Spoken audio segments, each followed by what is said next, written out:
o'clock. Cocktails had begun at 6. Holding crystal glasses of Chardonnay and skewers of plump shrimp, the parents had talked in brave tones about Tyler being a shoo-in at Amherst. Granddad was an alum. And Kimberly going to Michigan. With those AP scores, what did you expect? Most of the parents had ignored me, but one mother, anorexically thin Rhoda Morensky, had chosen to confide.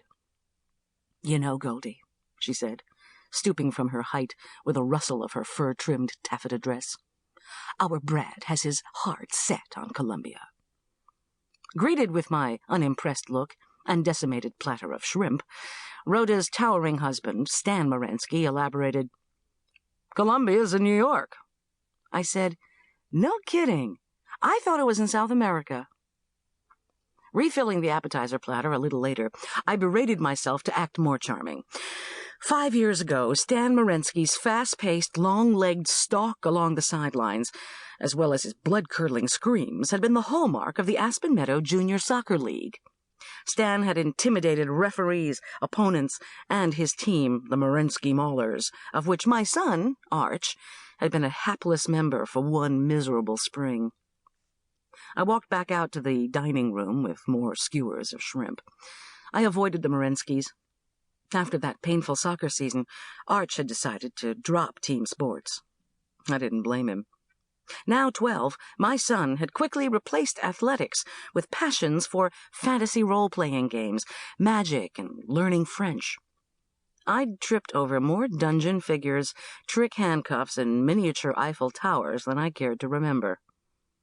These days, however, Arch had dual obsessions with astronomical maps and the fiction of C.S. Lewis.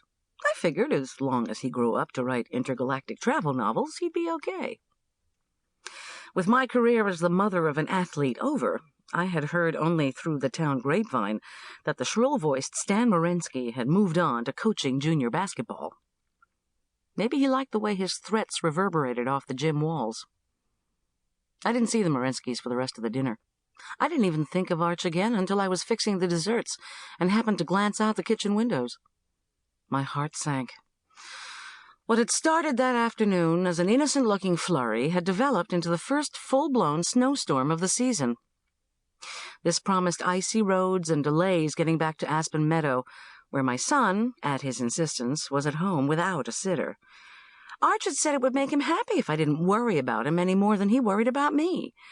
So the only things I actually needed to be concerned about were finishing up with the preppies and their parents, then coaxing my snow-tireless van around 7 lethal miles of curved mountain road. The last 2 rows of early decision dumplings beckoned. These were actually chômeurs, rich biscuit dough drops that had puffed in a hot butter and brown sugar syrup. I had added oats at the behest of the headmaster, who insisted even the desserts have something healthful about them, or there would be criticism. The parents would use any excuse to complain, he told me regretfully.